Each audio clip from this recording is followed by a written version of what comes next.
자, 오늘은 제가 소신 발언 하나 해보도록 하겠습니다. 자, 생성형 인공지능이 요즘 굉장히 핫하죠.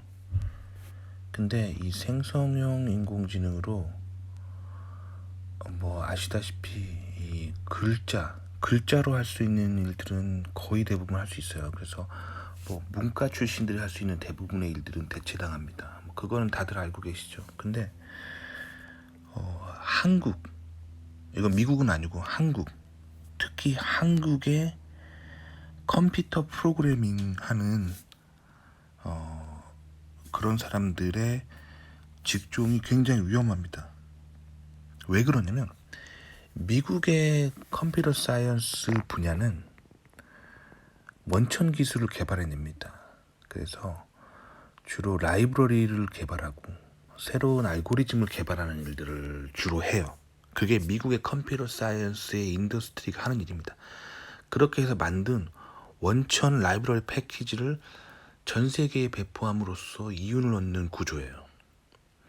반면에 한국 IT는 이 컴퓨터 사이언스의 원천 기술을 만들어낼 수 없는 상황이에요. 그래서 한국의 컴퓨터 사이언스는 어떻게 돌아가고 있냐면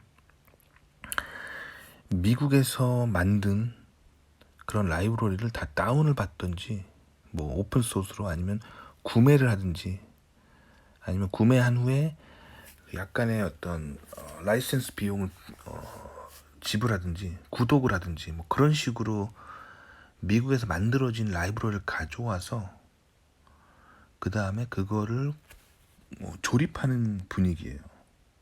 그러니까 뭐 예를 들면 뭐 어떤 소프트웨어를 만든다고 쳐봐요. 뭐 예를 들면 뭐 도서관에서 책을 관리하는 스마트폰 앱을 만든다고 칩시다. 그러면 한국 IT의 대세는 뭐냐면 이 미국에서 만들어진 이런 플랫폼을 이용해서 그리고 거기서 라이브러리가 이미 다 돼 있는 걸 임포트를 해와서 본인에 맞게 살짝 수정하는 그런 게 한국 IT 대부분이에요. 그렇기 때문에 사실 미국과 한국의 컴퓨터 사이언스를 전공한 프로그래머의 온도차가 많이 나는 게 그거예요. 미국은 IT 업계에 있으면 연봉이 엄청 셉니다.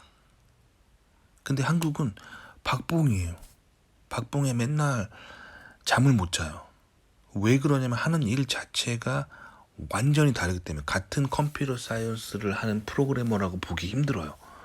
왜냐면 미국 같은 경우는 이런 소프트웨어 플랫폼이랑 라이브러리를 만들어서 전 세계에 팔아먹어요. 그러니까 원천 기술을 가지고 있습니다. 아니면 뭐 소프트웨어 운영 체제 같은 거.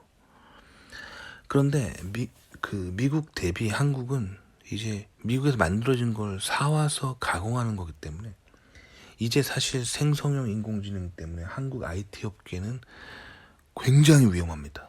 왜냐면 이제 생성형 인공지능이 스스로 뭔가 컴퓨터 프로그래밍까지 해줄 수 있는 시대예요.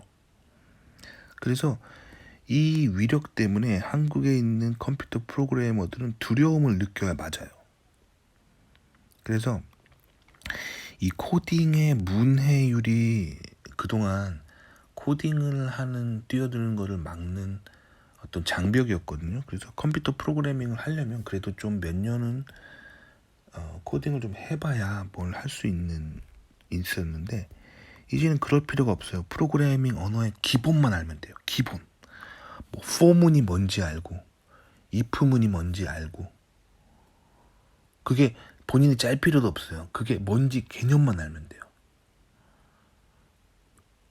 그래서 그런 기본적인 거 그리고 펑션 콜 하는 아주 기본 뭐 예를 들면 메인 함수에서 라이브러리 임포트하고 그걸 메인 함수에 적어주고 그 서브 함수를 부를 때 입력 인자를 무엇을 줘야 되면 그리고 그 서브 펑션인 리턴하는 리턴 펑션 리턴 값의 타입만 알면 돼요. 그러면 나머지는 인공지능 다 해줍니다. 아주 짧은 시간 코딩만 익히면 돼요. 그러면 누구나 쉽게 AI의 도움을 받아서 이 코드를 짤 수 있게 돼요. 그러니까 한국이 IT 업계가 계속 해왔던 코드라는 거는 사실 미국이 만들어 놓은 라이브러리를 조합하는 수준이었던 거예요. 그렇기 때문에 이 진입 장벽이 낮아지면서 누구나 이제 소프트웨어 엔지니어를 한국에서 할 수 있는 시대가 왔어요.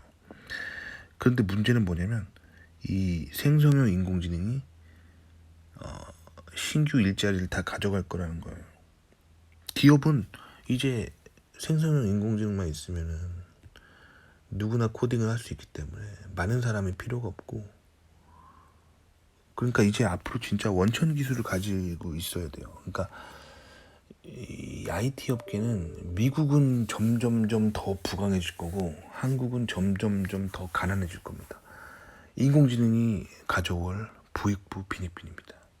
특히 한국이 되게 위험합니다. 그래서 미국 같은 경우는 이 원천 기술을 이끌 수 있는 능력이 있어요. 원천 기술을 만들어낼 수 있는. 그래서 새로운 컴퓨터 프로그래밍의 패러다임을 계속 만들어낼 수 있어요. 그러니까 미국은 앞으로 인공지능 시대에 미국의 컴퓨터 사이언스는 더 성장할 겁니다. 반면에 한국의 컴퓨터 인더스트리는 계속 몰락의 길을 걸을 겁니다. 이게 어쩔 수가 없어요. 지금 이제 미국이 지금 계속 개발하고 있는 게 뭐가 기다리고 있냐면, 이제는 코드를 인공지능이 작성을 해주고 보안, 취약성까지 다 점검해주고 디버깅까지 해줘요. 사실 디버깅 할 때 많은 시간을 사람들이 쏟거든요. 그리고 디버깅을 잘하는 것이 결국에는 그 오랜 노하우와 경력인데 거기서 우러나오는 건데, 이거를 인공지능이 이제 해버립니다. 그러니까 이제는 정말 창의적인 사람만 살아남는 거예요. 근데 미국은 살아남을 준비가 돼 있습니다. 왜냐면 미국은 인공지능 원천 기술 국가잖아요. 그래서 인공지능을 릴리즈 할 때 항상 자기들 살아남을 구멍은 다 만들어놔요. 그렇기 때문에 미국에 와야 되는 거예요. 인공지능이 계속 코더를 대체하더라도 미국 같은 경우는 본인들이 계속 성장하고 개발해야 될 분야를 확실히 알면서 인공지능을 릴리즈 하기 때문에 미국 인더스트리는 더 성장합니다. 그러니까 앞으로 인공지능 시대에 한국 IT 업계가 계속 몰락할 거예요. 더 박봉해, 더 취업 안 되고, 또 취업된 사람들은 더 야근해야 되고, 이런 시대가 오는 겁니다. 그러니까 사실 이런 시대에 일본이 가고 있는 방향이 맞아요. 그러니까 일본 같은 경우는 뭐 아시는지 모르겠지만 한국은 동네 뭐 관공서 가더라도 다 IT화가 돼 있잖아요. 다 네트워크가 잘 돼 있고 인터넷이 잘 돼 있고, 그러면서 한국 뉴스에서 맨날 그러잖아요. 한국은 뭐 IT 강국이다. 근데 일본을 가보시면 알겠지만 뭐 전산화가 안 돼 있어요. 그래서 일본에서 기차를 타려고 해도 인터넷으로 예매를 했으면은, 뭐 한국식으로 하자면 인터넷으로 예매했으면 뭐 그냥 인터넷으로 됐으니까 스마트폰 있으면 다 뭐 한국은 다 통과가 되잖아요. 일본은 안 됩니다. 인터넷으로 예매를 했어도 실제로 역에 가서 인터넷으로 예매한 거를 보여주고 사람한테 종이 티켓을 받아와야 돼요. 일본은 다 이런 식이에요. 모든 정부나 관공서 가면은 다 아날로그예요. 심지어 그거 알아요? 일본에 뭐 동네 구청에서 뭐 서류 같은 거 떼려면은 뭐 서로 정보 같은 거 주고받을 때 관공서랑 아직도 3.5인치 플로피 디스크를 씁니다. 충격적이죠. 근데 3.5인치 플로피 디스크가 원래 옛날에 1.44메가바이트였잖아요. 근데 일본이 그걸 또 자체 개발합니다. USB 메모리 스틱 안 쓰려고 일부러 그러는 거야. 그래서 일본의 그 1.44메가 플로피 디스크가 300메가짜리까지 나왔어요. 300메가면 뭐 관공서에 쓸 수 있는 웬만한 개인 서류 다 담을 수 있습니다. 그러니까 그 몇 기가짜리 USB 메모리 스틱 안 쓰려고 일부러 그러는 거라니까요. 그렇게 하고 네트워크로 뭐 잘 안 보내요. 서로 아직도 팩스로 보내거나 아니면 우편, 진짜 편지로 보내요. 그러니까 왜 그렇게 하는 거냐면 일본이 인공지능 시대에 맞춰서 그 자국을 보호하고 있는 거라니까요. 일본을 이끌고 있는 리더들이 되게 똑똑한 거예요. 그러니까 미국을 상대로 미국에다가 각종 반도체를 만들어낼 수 있는 첨단 부품과 소재와 장비는 그렇게 많이 팔아먹으면서, 그리고 전 세계에 게임기랑 애니메이션 같은 미디어 콘텐츠를 그렇게 많이 팔아먹으면서 정작 그 인공지능 미디어가 자국인들에게 영향을 미치는 걸 막고 있어요. 그러니까 일본은 인공지능 시대가 와도 살아남을 준비가 되어 있습니다. 그리고 미국 같은 경우는 인공지능 원천 기술이 가지고 있기 때문에 자국을 전산하더라도 별 큰 데미지가 없습니다. 반면에 한국이 가장 안타까워요. 항상 한국이 가장 안타깝습니다. 원천 기술도 없으면서 지금 인공지능 시대가 왔는데 모든 인프라는 IT 강국이라고 다 구축돼 있어요. 그럼 어떻게 될까요? 이제 미국에 되게 잘해야 돼요. 미국에 잘하고 미국과 파트너십을 잘 맺는, 그걸 되게 잘해야 되는데 안타깝게 한국은 반미죠. 한국 대중의 분위기는 반미입니다. 그러니까 진짜 다 몰락합니다. 인공지능 시대에는 미국이랑 우호적인 관계를 맺으면서 파트너십을 잘 맺는 게 굉장히 중요합니다. 그래서 미국과 동반자 관계로 가는 그런 노력을 정말 잘 하셔야 돼요. 모든 분야에서. 안 그러면은 이 미국이 인공지능 시대에 인공지능 원천 기술 가지고 있는데 한국이 계속 반미를 하고 미국에 비협조적으로 나오면 결국에는 미국이 가지고 있는 인공지능 때문에 이 한국이 계속 몰락할 수밖에 없습니다. 그런 관계예요. 그러니까 사실 일본을 보고 많이 배워야 됩니다. 일본은 미국과 굉장히 인공지능이나 그런 컴퓨터 개발에 있어서 굉장히 우호적인 파트너십을 맺고 있어요. 굉장히 친미국적입니다. 아시아 국가 중에서 가장 친미국적인 국가가 일본이 아닐까 싶어요. 그러면서 정작 자국민의 인프라는 디지털화를 빨리 하지 않아요. 일부러 아날로그로 돌리고 있어요. 그런 시대가 올 거를 다 알고 있기 때문에, 그래서 인공지능 시대가 오면 일본은